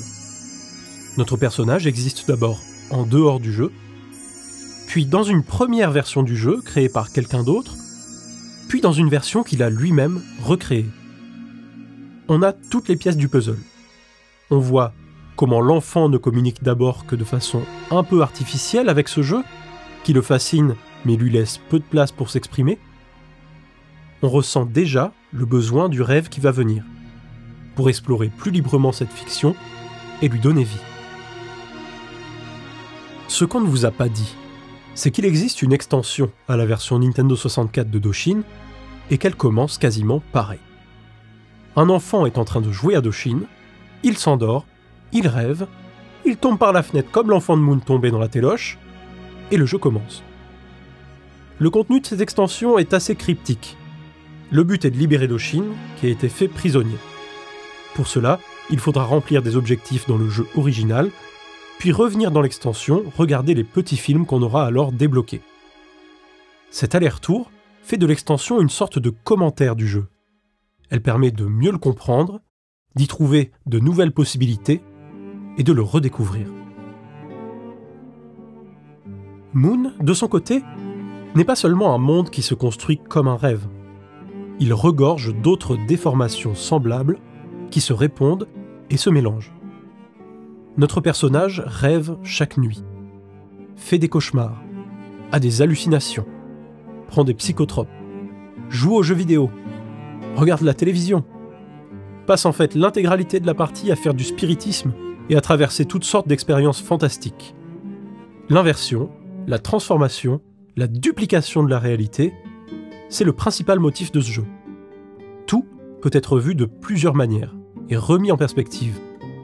Tout le monde est un peu timbré, mais tout le monde a quelque chose d'intéressant à dire. Chaque personnage a son opinion sur l'état du monde, et aucune n'est ridicule. Aucune vision, en fait, n'est trop fantaisiste pour être vraie. Les fleurs chantent, ou disent des secrets quand on s'en approche, les rochers sont timides, les oiseaux voyagent dans leur cage, le roi et le clochard échangent leur place, tout le monde va dans l'espace d'une manière ou d'une autre, et le seul moyen de se procurer une Game Station est de la pêcher dans un étang secret. On en a déjà parlé quand on s'intéressait à LSD ou à Mulholland Drive. Mais le rêve, c'est une manière de communiquer avec le réel. On reconfigure les éléments qui dans la vie nous semblent difficiles à comprendre ou à accepter, et on joue avec. On en fait l'expérience différemment, on les regarde sous un autre angle, on découvre des associations et des correspondances. Le rêve est peuplé des personnages et des images rencontrés dans d'autres mondes, et en particulier dans le monde réel. En ce sens, il montre le pouvoir qu'ont ces autres mondes sur notre imaginaire. Mais il nous permet aussi d'exercer un pouvoir inverse, en laissant notre imaginaire tordre ces mondes à sa guise. Le rêve est un peu comme un jeu vidéo que notre imagination aurait conçu pour nous. Il nous permet d'explorer plus librement un réel réinventé et de communiquer plus intensément avec lui. Puis on se réveille. Le monde du dehors est toujours le même, mais on le connaît d'un peu plus près. Puis on se rendort. Et dans ce nouveau rêve, tout semble à nouveau complètement étrange et méconnaissable. On se réveille à nouveau, et chaque jour, l'expérience est renouvelée.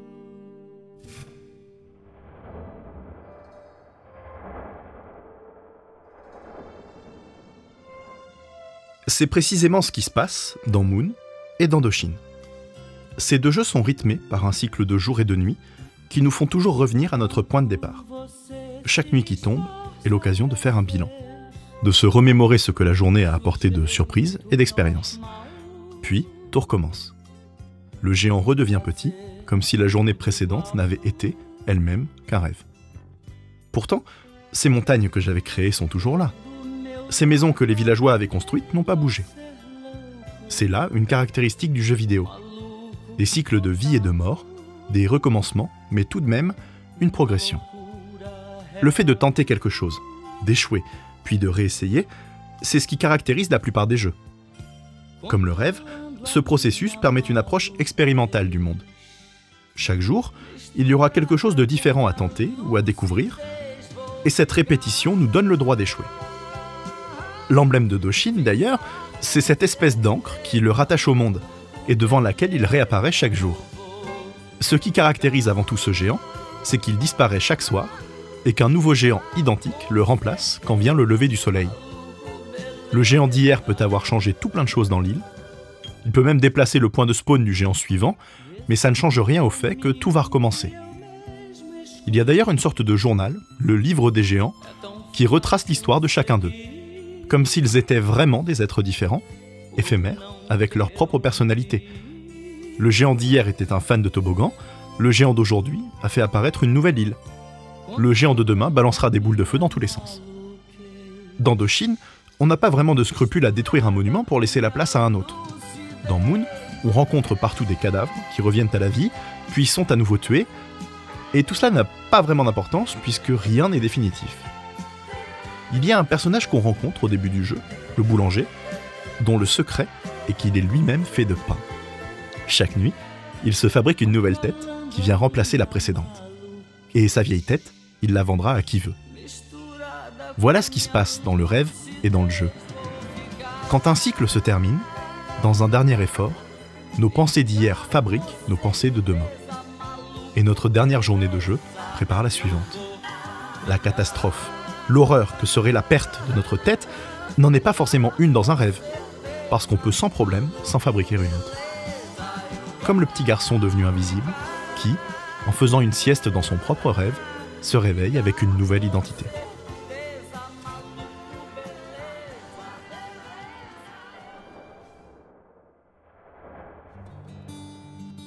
C'est pour cette raison que les fins de Moon et de Doshin, même si elles mettent en scène des catastrophes, ne sont pas particulièrement tristes.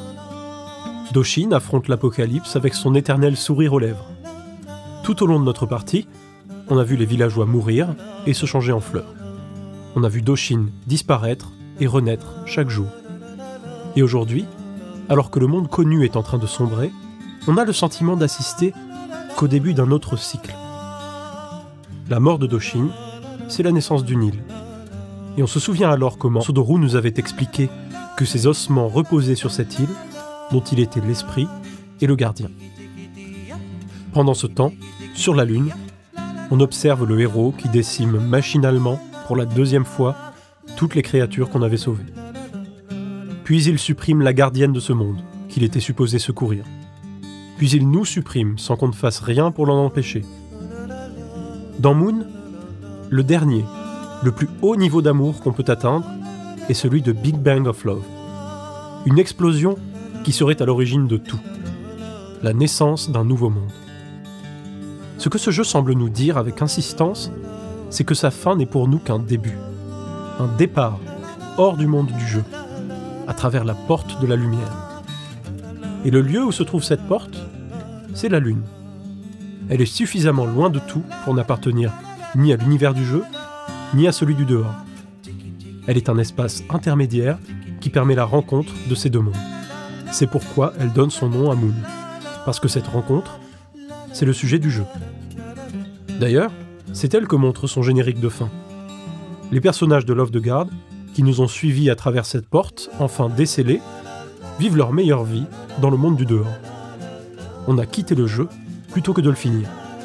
On n'a pas fermé cet univers par une résolution, au contraire, on le laisse grand ouvert. Ce départ, cette fuite dans l'espace, c'est un autre point commun avec la fin de Doshin, qui s'ouvre aussi sur la découverte d'un monde nouveau après la destruction du monde ancien. La différence, c'est que dans Moon, c'était d'abord nous qui partions. Dans Doshin, ce sont les humains. C'est la dernière preuve qu'il nous fallait pour comprendre que ce jeu ne racontait pas l'histoire d'un dieu, mais celle des petites créatures qu'il protégeait.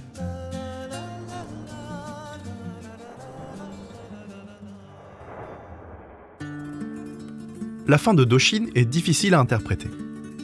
Les humains des 4 villages, rassemblés par le géant en une seule civilisation, construisent la tour de Babel. Dans la Bible, C'est cette action des humains qui pousse Dieu à créer les différentes langues et les différentes cultures du monde. Ce geste empêche les humains de continuer leur collaboration et donc d'atteindre un trop grand pouvoir qui leur permettrait de défier Dieu. Cette séparation des humains peut être vue à la fois comme une punition et comme un nouveau commencement pour l'expérience humaine, et un enrichissement considérable qui apporte au monde sa diversité. Dans Doshin, les deux interprétations sont possibles, et en fait, elles se complètent. Quand on commence à jouer et qu'on découvre comment les humains construisent leurs monuments et comment les cultures peuvent se mélanger, on croit deviner exactement ce qui est attendu de nous. On voit cette possibilité comme un objectif parce que c'est à cela que les jeux vidéo nous ont habitués.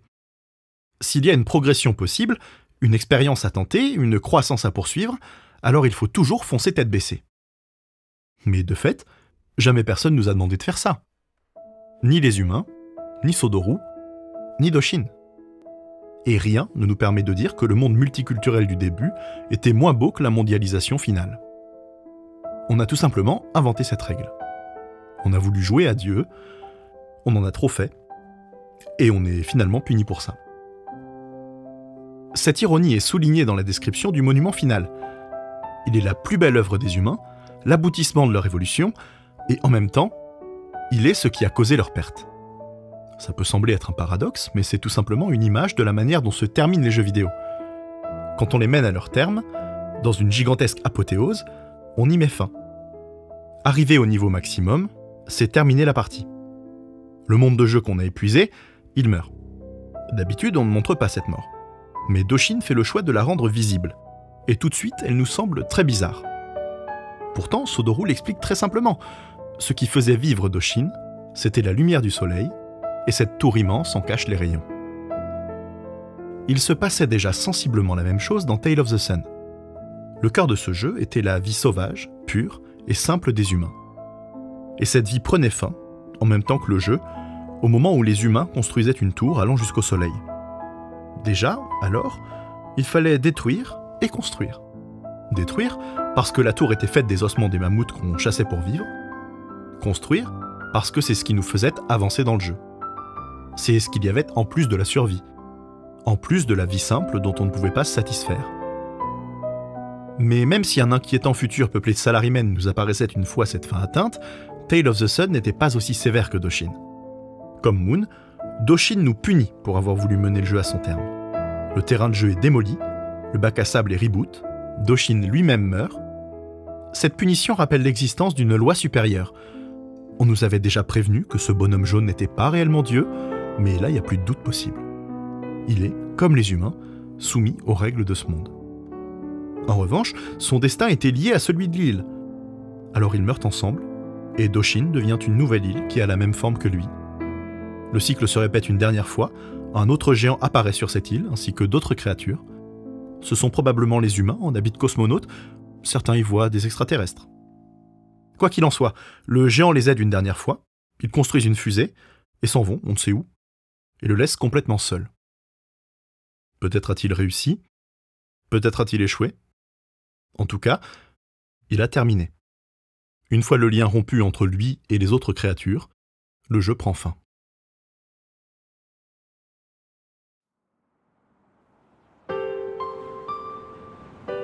Zeph, Rameau. Moon and Doshin throws us out of the game's world. This idea that each title itself proposes, to get out of the house, to not spend too much time in front of the TV and instead to try and admire life and all of its love around, is a degree of opposition very dear to both games. More than the hero to anti-hero relationship, the connection between the game and oneself, these feelings all get jostled around and end up practically in reverse. For so many years have I asked myself the infinitely rhetorical question of a student a little too envious of a time when video games occupied my every thought. Does the game exist only by playing it? Not in a literal sense, but in a rather sentimental way. When you're done with your 60-hour grind or your brief moment of respite with an indie title, what truly remains? And after all that time, the answer was right beneath our nose. What's left is the end. But not just. It's also the feelings that the experience brought to you. I used to make fun of my mom saying in her typical teasing tone, It's not the destination that counts, but the journey, especially its detours. But you know, maybe it's not so stupid after all. Even if the game's over, the controller put away, and the TV returned to its natural state, covered in dust, it's not the end of the world.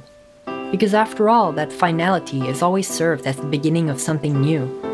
These few and far between moments of love will always be immortalized, crystallized in my memory, while keeping the hope that tomorrow will come just as suddenly as getting my ass out of bed. Another sunset, another day, an evening, a morning, a feeling of nostalgia that I finally accepted as being important for the health. This is love. That is love. Zeph, Rameau, let us meet again in another dream.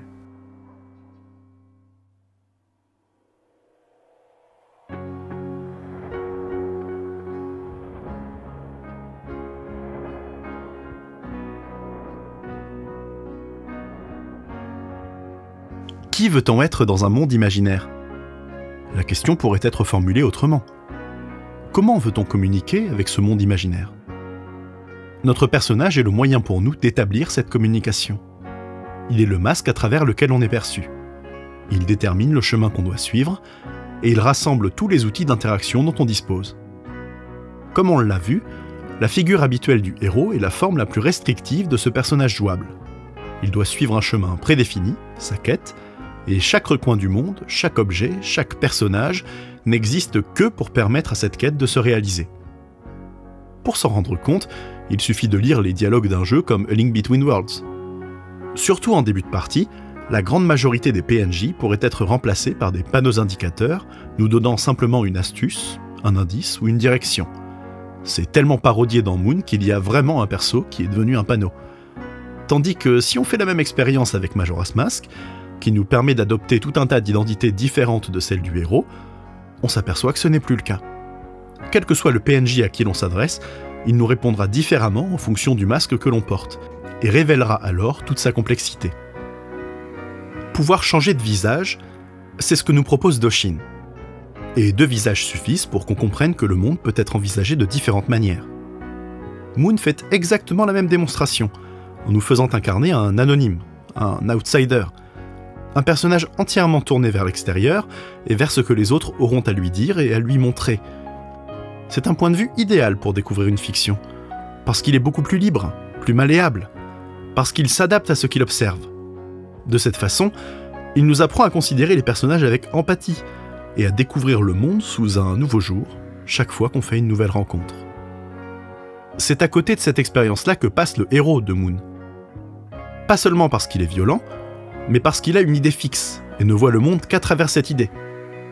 À partir de là, il envisage ce monde comme une série de tâches à accomplir. Doshin nous montre que même un héros bienveillant ferait la même erreur. Il ne ferait que réduire un monde varié et vivant à quelque chose d'uni et d'achevé, à quelque chose de mort. Ce qui est particulièrement intéressant, c'est que quand on commence à mélanger les cultures des différents villages, on a le sentiment de créer des cultures nouvelles, et donc d'enrichir le monde. Puis on commence à systématiser la démarche. Il faut réaliser toutes les combinaisons possibles, jusqu'à ce qu'on n'ait au final qu'un seul village regroupant toutes les couleurs. Ce qui a mené cette île à sa perte, donc, c'est simplement qu'on décide de tout faire, de finir le jeu, de penser ce monde comme s'il avait un objectif défini. Ce ne sont pas nos actions qui étaient mauvaises, mais notre état d'esprit. Et cet état d'esprit n'était pas celui du mauvais géant destructeur. Ce n'est finalement pas lui qui a tout niqué dans Paname, mais le géant d'amour qui a voulu jouer les héros.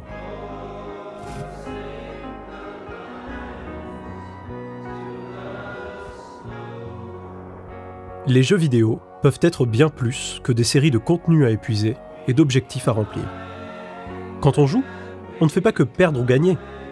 Il nous arrive tout un tas de trucs auxquels on ne s'attendait pas. Et c'est ce qui fait qu'on y revient toujours. Les jeux sont imprévisibles. Ils sont des moyens d'expérimentation. La liberté qu'ils nous offrent, c'est celle d'explorer et de manipuler une multitude de mondes aux règles différentes. C'est un pouvoir énorme. Le même que celui qu'exerce un enfant sur ses jouets. Les 2 grands aspects de ce pouvoir, la destruction et la création, participent à un même cycle, qui permet à l'expérience de se renouveler et de continuer. Le plus souvent, c'est un échange qu'on entretient avec le jeu. Il crée, on détruit. On crée, il détruit. On développe avec le système une relation qui alimente l'expérience et la maintient en mouvement. Dans Doshin, comme un enfant dans un bac à sable, on joue seul les deux rôles. On construit, on détruit, on recommence. Sodoru nous le dit lui-même, Doshin est semblable à la nature, parce qu'il est à la fois généreux et impitoyable. Il est un système de jeu à lui tout seul. C'est comme si cette fois, le jeu nous mettait en communication avec nous-mêmes.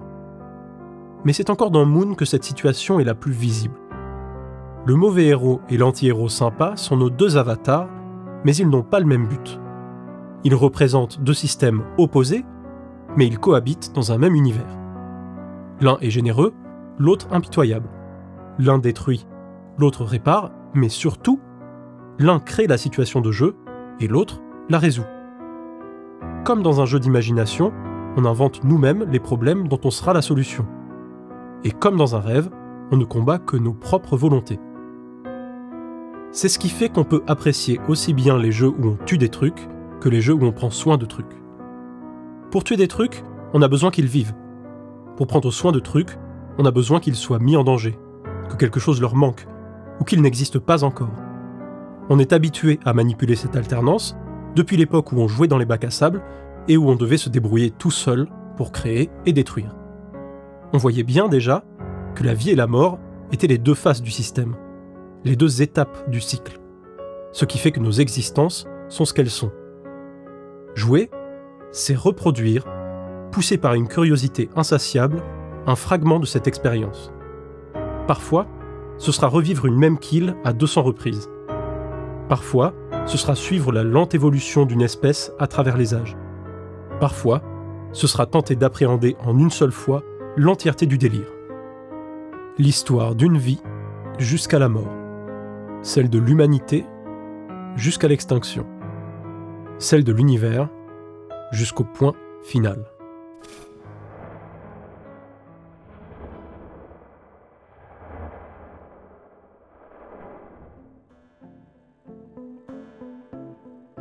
Tout doit trouver son terme. Même cette vidéo. À ce stade, vous le sentez bien, c'est en train de finir. Mais si vous connaissiez déjà Moon avant aujourd'hui, il y a probablement un détail qui vous inquiète, à l'approche du grand silence. Quelque chose dont on n'a pas parlé et que vous voulez absolument entendre. Quelque chose qui justement voudrait dire que la fin n'est pas vraiment la fin. Qu'une fois Moon terminé, qu'une fois Love the League démantelé, il va encore se passer quelque chose. Et ben c'est maintenant. Moon a été créé par une équipe hors du commun. On vous a déjà parlé de leurs deux autres jeux, et on vous a raconté que les fondateurs s'étaient rencontrés quand ils travaillaient chez Square. Mais il y a encore beaucoup à dire, et Love the League mériterait vraiment un documentaire à part entière. Notamment parce que c'était une équipe sans leader, où tout le monde pouvait faire à peu près ce qui lui plaisait, et mettre la main à la pâte. Littéralement, parce que les monstres en claymation qu'on trouve partout dans le jeu ont été modelés par l'ensemble de la team. Tout le monde a fait ses petites créatures, comme si c'était un jeu. C'était un jeu, en fait. Kimura compare le processus créatif de cette époque à une session d'impro, et certains membres avaient d'ailleurs un groupe de musique qui a largement participé à la soundtrack, les Thelonious Monkeys. Et on parle de gens qui ont nommé leur studio d'après un album du Yellow Magic Orchestra. Merde, on parle de gens qui ont fait faire la BO d'un de leurs jeux par Ryuichi Sakamoto. Le résultat de cet état d'esprit libre et créatif, c'est qu'une fois les projets terminés et l'équipe dissoute, on n'a pas juste une star qui fait carrière solo, pendant que les autres retournaient dans l'ombre. Exactement comme dans le Yellow Magic, tout le monde est parti faire des trucs trop cool. Pour Kenichi Nishi, ça a été Chibi-Robo, Giftopia, Captain Rainbow et Newtonica, une collab avec l'incroyable Kenji Eno, le pote Aida. Pendant ce temps, Yoshiro Kimura crée Tulip, Rule of Rose et Little King Story. Taro Kudo et Kazuyuki Kurashima travaillaient sur Indonesia, puis sur les jeux Tingle, et sur tout un tas de RPG Mario. Le plus surprenant d'entre tous, c'est peut-être Akira Ueda, qui est passé de background artist sur Moon à director sur Shining Soul, sur Contact, et sur le culte Michigan Report from Hell. Et tout ce petit monde a continué de bosser ensemble, C'est une véritable galaxie de petits studios qui a vu le jour. Vampool, Skip, Punchline, puis Onion Games. Cette diversité est parfaitement dans l'esprit de Moon. Et beaucoup des jeux qui la composent ont exploré des idées développées pour la première fois par ce projet-là. Voilà ce qui se passe quand on privilégie une approche expérimentale. En jouant, on essaie des trucs. En développant, on essaie des trucs. On rate, on apprend, on fait des rencontres inattendues, des découvertes bizarres, des conneries. Mais c'est tellement intéressant et tellement drôle que même un échec n'en est jamais vraiment un. Si la règle d'or du game design, c'est de se reposer sur les habitudes du public pour rendre le jeu immédiatement compréhensible, alors Moon et Doshin sont de véritables catastrophes. Quand ils font appel à nos habitudes, c'est pour faire l'inverse de ce qu'on attendait. Tout est déroutant, tout demande un temps d'adaptation, et là où n'importe quel jeu essaierait de nous récompenser en permanence pour nous convaincre de rester connectés et de continuer à level up, ces deux-là nous disent tout simplement « Bouge de là maintenant, va jouer dehors ». Doshin nous bully pour avoir voulu grind au lieu de chiller, Moon se moque de nous si on n'arrive pas à lâcher prise. Il se positionne quasiment contre le jeu vidéo, ou du moins contre nos réflexes de gamer, qui nous font faire toujours la même chose. Que ce soit taper sur des trucs, ou cultiver des trucs, c'est le même entêtement qui nous enferme. Et c'est cet entêtement qu'une approche plus expérimentale permet de bousculer.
Mais attends, on peut plus mettre ça, c'est fini maintenant.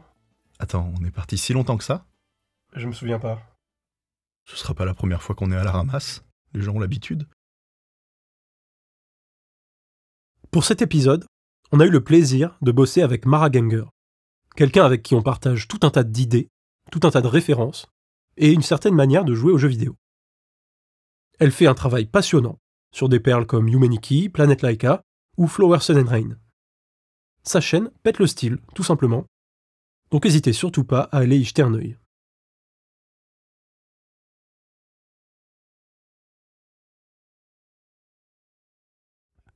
Non mais vous avez vu l'heure qu'il est? Vous attendiez une scène post-générique ou quoi? Vous êtes des malades, vous êtes des fans de Marvel. Allez, abonnez-vous.